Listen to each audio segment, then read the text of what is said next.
सुबीवर आप लोग कुमरार टीवी देख रहे हैं और मैं अमजद अली आप लोगों से मुखातिब हूँ और आज दोबारा अपने नए व्लॉग के साथ हाजिर हूँ। सबसे पहले आप लोगों से गुजारिश होगी कि हमारे यूट्यूब चैनल सब्सक्राइब करें और हमारे फेसबुक पेज भी फॉलो करें। और आज हमने जिस दो टॉपिक पे हमने बात करनी है, दो चीज़ों के ऊपर, वो सबसे पहले यूनाइटेड स्टेट्स और चाइना की ग्लोबल वार चल रही है। जिस तरह के आप लोग जानते हैं कि पाकिस्तान उनके बीच में है। हमारा रिलेशनशिप पाकिस्तान से चाइना से भी बहुत ही ज़बरदस्त है। सीपेक को आप लेके बात कर सकते हैं या बहुत सारे दूसरे ऐसे प्रोजेक्ट्स, और इसके अलावा डिप्लोमेटिक रिलेशनशिप हमारे अमेरिका से जो रिलेशनशिप है वो भी एक किस्म के ज़बरदस्त होते जा रहा है। और इमरान खान की हुकूमत में बहुत सारी तलखियाँ पैदा हो गई थी पाकिस्तान और अमेरिका के बीच में। और इसके बाद जब इमरान खान जैसे हुकूमत से बाहर है और उनकी हुकूमत चली गई है, तो दोबारा अमेरिका से रिलेशनशिप ठीक करने की कोशिश की गई और इस कोशिश में कामयाब हो गए हैं। पाकिस्तानी इस्टेब्लिशमेंट का आप कह सकते हैं, पाकिस्तानी गवर्नमेंट का कह सकते हैं, जो भी आप है। लेकिन उनके बीच में जिस तरह के आप लोग जानते हैं कि चाइना एक ग्लोबल इकानमी बढ़ते जा रहे हैं, उनकी इकानमी और उनकी अमेरिकन उनको एक ग्लोबल पावर देख रहे हैं, उनको एज जो क्या कहते हैं इमर्जिंग पावर। और इसी तरह यूनाइटेड स्टेट्स को बहुत बड़ी तशवीश है, उनको बहुत ज़्यादा फ़िक्र है कि रिपब्लिक ऑफ चाइना एक ग्लोबल पावर, इमर्जिंग पावर बनने जा रही है। दुनिया की सबसे बड़ी मईशी ताकत ही नहीं बल्कि फ़ौजी ताकत बनती जा रही है। और यही वजह है, ये बात यूनाइटेड स्टेट्स अमेरिका को बहुत ज़्यादा तकलीफ़ देते हैं, उनके लोगों को, अमेरिका को। तो इस चीज़ को लेके आप लोग कह सकते हैं कि उनके बीच में जो मुकाबला जा रहा है वो मुकाबला किसी भी हद तक ख़तरनाक हो सकता है। अगर कोई मुकाबला किसी मुल्क के अंदर जा रहा हो, एक छोटे से मुल्क के अंदर जा रहा हो, या कोई बड़ी ताकत का मुकाबला एक छोटे से मुल्क के साथ जा रहा हो, तो वो किसी हद तक महफूज आप लोग कह सकते हैं, सेफ़ हो सकता है। जिस तरह के Russia invasion in Ukraine, Russia ने यूक्रेन में इन्वेजन किया, वहाँ के इलाके कब्ज़े किए और मुसलसल वो जंग जारी है आजकल भी। तो आप कह सकते हैं कि वो एक सेफ़ जंग है। इसका इम्पैक्ट दुनिया में मईशत तौर पर, दुनिया की मईशत पे तो पड़ सकता है, लेकिन दुनिया की जो ताकतें हैं या जंग छिड़ने का ख़तरा या लोगों को दूसरे किस्म का नुकसान पहुंचने का आप लोग नहीं कह सकते। तो जहां तक चाइना और अमेरिका के ताल्लुक़ है, उनके बीच में जो चल रहा है ये गेम, अगर आप लोग खुदा न ख्वास्ता अगर उनके बीच में जंग चढ़ गई तो आप लोग क्या इमेजिन कर सकते हैं। जिस तरह के आप लोग जानते हैं कि जंग एक दफ़ा अगर चढ़ गई तो वो चीज़ मुल्कों के कंट्रोल में हो सकता, लेकिन जब एक दफ़ा एक जंग शुरू हो गई तो वो किसी के भी कंट्रोल में नहीं हो सकता। और जिस तरह पोस्ट में हो गई है, पहले जंग अज़ीम में, फिर दूसरी जंग अज़ीम में। तो यहाँ तक हम डिस्कस करने जा रहे हैं कि हमारा चाइना के साथ और पाकिस्तान अमेरिका के साथ क्या रिलेशनशिप है और इनके जंग में पाकिस्तान को क्या रोल अदा करना चाहिए। और इस व्लॉग में दूसरी बात हमने इस चीज़ के ऊपर भी डिस्कशन करनी है कि जनरल कमर जावेद बाजवा, जो chief of Pakistani army staff हैं, वो यूनाइटेड स्टेट चले गए हैं। और तो इस बात की तस्दीक पाकिस्तानी एम्बेसडर ये मसूद ख़ान, यूनाइटेड स्टेट में पाकिस्तानी एम्बेसडर है, उन्होंने इस बात की तस्दीक की है कि general Javed Qamar Bajwa is here in United states America. और ये उनकी मीटिंग 7 दिन की तवील तरीन मीटिंग होंगी। जिस तरह के पोस्ट में अगर आप हम चले जाएँ तो पाकिस्तान कभी रशिया का हिस्सा बनने जा रहा था तो कभी यूनाइटेड स्टेट का। अगर मैं ज़्यादा स्पेसिफाई करूँ तो ज़्यादातर पाकिस्तान ने अमेरिकन यूनाइटेड स्टेट्स के उनके ब्लॉक में पाकिस्तान शामिल हो गए थे। और यही वजह है कि पाकिस्तान या पाकिस्तान के पड़ोसी मुल्क अफ़गानिस्तान, या जो हमारे नेशनल इंटरेस्ट की बात थी, हमारे जो कौमी मुफाद का आप लोग कह सकते हैं, उसको जो नुकसान पहुंचा है वो आप लोग के सब लोगों के सामने। और हमारे जिसकी वजह से हमारी इकानमी क्या है, इसकी वजह से हमारी जो अनस्टेबल पॉलिटिकल सिचुएशन चल रही है पाकिस्तान में, अनस्टेबल पॉलिटिक्स चल रही है, वो आप लोग देख रहे हैं। तो अगर आप लोग इंडिया का एग्जांपल लें तो इंडिया ने जब सोवियत यूनियन और अमेरिका की जंग चल रही थी 1980 में, या 1980 के बाद या उससे पहले, तो पाकिस्तान अमेरिका का हिस्सा बन गए, अमेरिकन ब्लॉक में शामिल हो गए, यूएस ब्लॉक में। लेकिन इंडिया ने इन दोनों में से किसी का भी इंतखाब नहीं किया और दोनों के साथ उनका न्यूट्रल रिलेशनशिप रहा। और यही वजह है कि इंडिया अपने पोस्ट की ऐसी किस्म की फ़ैसले की आजकल वो एंजॉय कर रहे हैं, फ़ैसलों की जो फ्रूट सामने आ रहे हैं उनको, वो इसको मुसलसल एंजॉय कर रहे हैं। और इंडिया यही वजह है कि अपनी पोस्ट की पॉलिसीज़ से या पोस्ट में जो गलतियां हमने की हैं वो इंडियन ने नहीं की हैं। That is the reason that India is also growing. तो सिंपली से मैं कहना चाहूँगा कि पाकिस्तान को अब करना चाहिए, दो टोक अल्फाज में कहना चाहिए कि जी हमारा चाइना से ऑलरेडी रिलेशनशिप ठीक चल रहा, हमारे पास सीपैक है या चाइनीज़ प्रोडक्ट पाकिस्तान में आ रहे हैं, पाकिस्तानी प्रोडक्ट्स चाइनीज़ में बैकग्राउंड हमारे साथ उनके हमारी एक ट्रेड चल रही है चाइना पाकिस्तान के बीच में। और कमिंग फ्यूचर में हो सके सीपैक से हमें बहुत सारे फ़ायदे होंगे।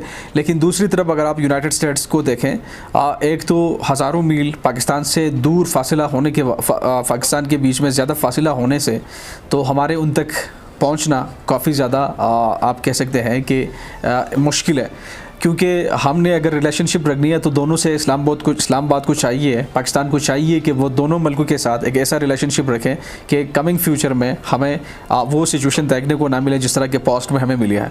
हमें अमेरिका के साथ भी बहुत ज़बरदस्त रिलेशनशिप कायम करनी चाहिए। हमें वेलकम करना चाहिए यूनाइटेड स्टेट्स को, अमेरिका को, कि वो पाकिस्तान आ जाए और यहाँ इन्वेस्टमेंट करें, यहाँ बिजनेसेस खोलें। और इसी तरह पाकिस्तान की जो प्रोडक्ट्स हैं, हमारी जो गुड्स हैं, वो बाहर पहुंचाने में, यूरोप तक पहुंचाने में और अमेरिका पहुंचाने में हमें यूनाइटेड स्टेट्स से हमारी मदद करनी चाहिए ताकि हमारी जो अब तर सूरत हाल है, जो सिचुएशन है, वो ठीक हो जाए। इसके अलावा आज हमने बात करनी है कि chief of army staff, Pakistani chief of army staff general Qamar Javed Bajwa वो अमेरिका पहुंच गए और जुम्मे के दिन पहुंच गए। और जिस तरह की मैंने पहले भी बात की कि वो वहाँ मौजूद है और एक हफ़्ते तक उनके मीटिंग्स होंगी। और जो बाइडन के जो इंतज़ामिया है उनके ऑफिसर से और पॉसिबली बहुत सारे इंपॉर्टेंट जो वहाँ के करैक्टर्स हैं, वहाँ के जो ऑफिसर्स हैं, उनसे उनकी मुलाकात होंगी। अच्छा, सबसे पहले मैं आप लोग को पहले ये वाज़ेह करूँ कि ऐसे किस्म की मुलाकातें क्यों अहम होती हैं। अगर आप लोग 2007 को उठा के देखें, 2007 में जब बेनज़ीर भुट्टो जलावतन थी, वो लंदन में मुक़ीम थी वहाँ, तो यहाँ मुशर्रफ की उनकी गवर्नमेंट चल रही थी और वो चीफ़ ऑफ आर्मी स्टाफ होने के साथ साथ वो पाकिस्तान का सदर भी थे और ये दोनों पोजीशंस वो एंजॉय कर रहे थे। तो जब उन पर प्रेशर बढ़ रहा था यूनाइटेड स्टेट्स की तरफ से और एज़ वेल एज़ यहाँ इंटरनली पाकिस्तान में उनको बहुत ज़्यादा प्रेशर का सामना था, क्योंकि उनकी एक तीन महीने की उन्होंने 12 अक्टूबर 1999 में ये कहकर वो नवाज़ शरीफ का तख्ता उलट दिया था कि मैं सिर्फ 3 महीने में इलेक्शन कराने जा रहा हूँ, और वो 3 महीने 2007 तक पहुँच गए थे। 1999 में आप लोग कह सकते हैं 8 साल या उससे ज़्यादा। तो जनरल मुशर्रफ की जब वहाँ ये चल रही थी, ये सिचुएशन का सामना था उनको।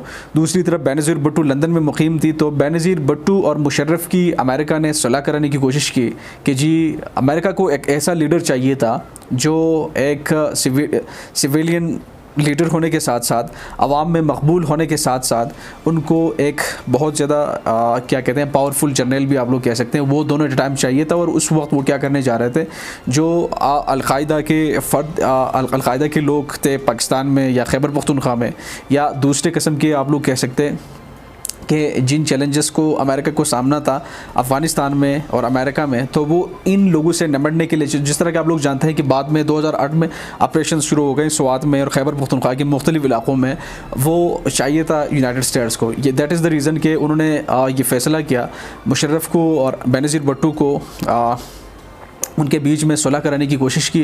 तो बेनज़ीर भुट्टो और जब मुशर्रफ की मुलाकात हो गई, जो फिर बाद में मुख्तलिफ सोर्सेज से आगे की मुलाकात हो गई, पहले तो वो डिनाई कर रहे थे कि जी हमारे कोई मुलाकात नहीं हो गई बेनज़ीर भुट्टो और मुशर्रफ, लेकिन बाद में उन्होंने इस बात की तस्दीक की कि yes we had a meeting in London या एनीवेयर।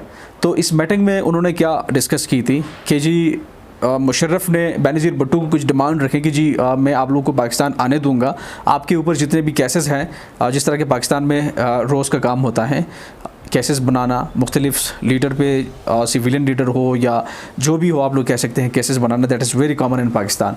तो मुशर्रफ ने कहा था कि जी आप लोग अगले इलेक्शन, बेनज़ीर भुट्टो को ये बात कही थी कि जी आप 2008 में जो इलेक्शन जनरल इलेक्शन आ रहा है आप उसी में मुझे इजाज़त दें कि मैं वर्दी पहनकर तब तक मैं रहूँगा। तो जनरल परवेज़ मुशर्रफ ने बेनज़ीर भुट्टो से ये बात की थी कि जी मैं एज ए जनरल वर्दी में रहूँगा और एज ए पाकिस्तानी सदर रहकर मैंने अगले इलेक्शन तक ये लेके जाना, तब हम आप लोगों को इजाज़त देंगे जी आप लोग पाकिस्तान आएंगे।